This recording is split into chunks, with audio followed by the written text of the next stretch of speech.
بینہ کا لفظ معجزات کے لیے بھی آتا ہے، اور دلائل پر بھی اسے محمول کیا جا سکتا ہے۔ اس کے علاوہ اللہ تعالیٰ کے احکام اور فرامین کے لیے بھی استعمال ہوتا ہے۔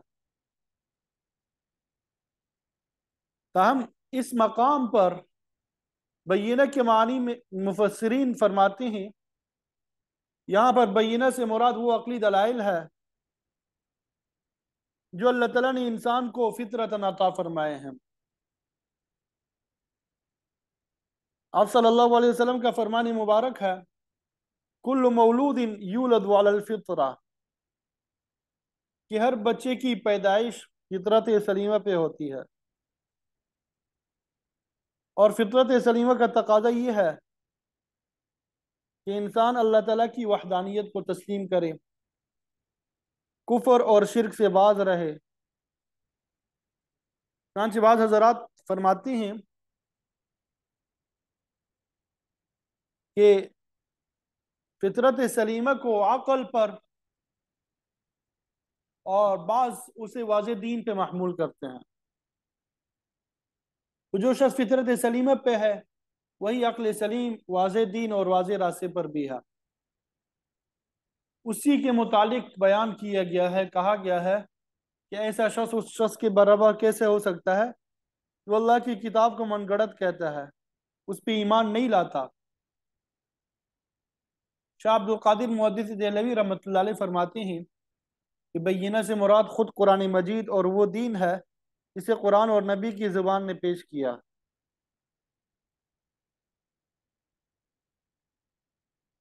فطرت سلیمہ کی تشریح میں امام اعظم ابو حنیفہ رحمۃ اللہ علیہ کا قول ہے کہ اگر اللہ تعالیٰ اپنے رسولوں کو نہ بھیجتا تو انسان سے شرک کا مواخذہ پھر بھی ہوتا،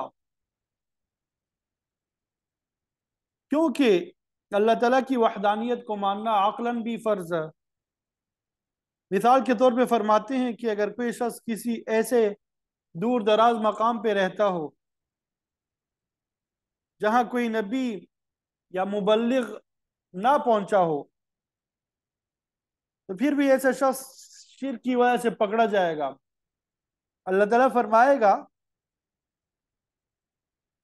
کہ وحدانیت کے لاکھوں دلائل میں نے تمہارے ارد گرد بکھیر کے رکھی تھی، تو نے اپنے عقل سلیم سے کام لیتے ہوئے اس کا اقرار کیوں نہیں کیا، اور شرک کیوں کیا، شرک کا مرتکب کیوں ہوا۔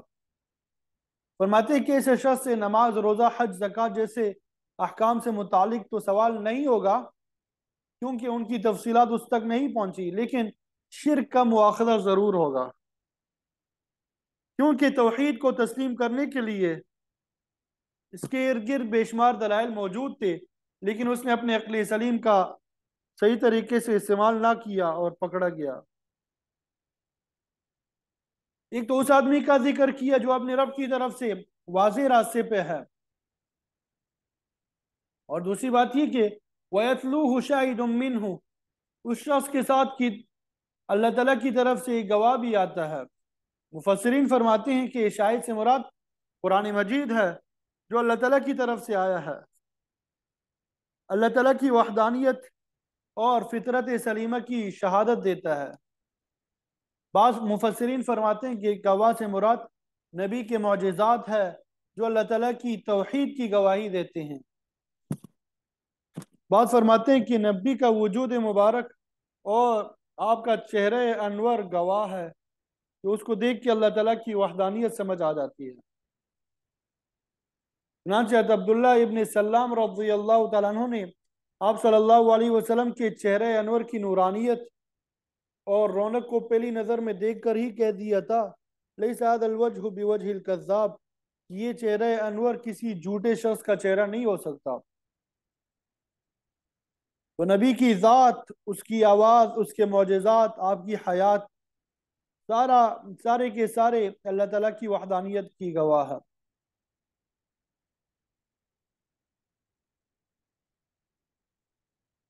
مولانا روم بھی فرماتے ہیں روئے او آواز پیغمبر معجزہ، کہ نبی کا چہرہ انور اور آواز بھی ایک معجزہ ہے۔ حق پرست لوگ ایک ہی ملاقات میں حقیقت کو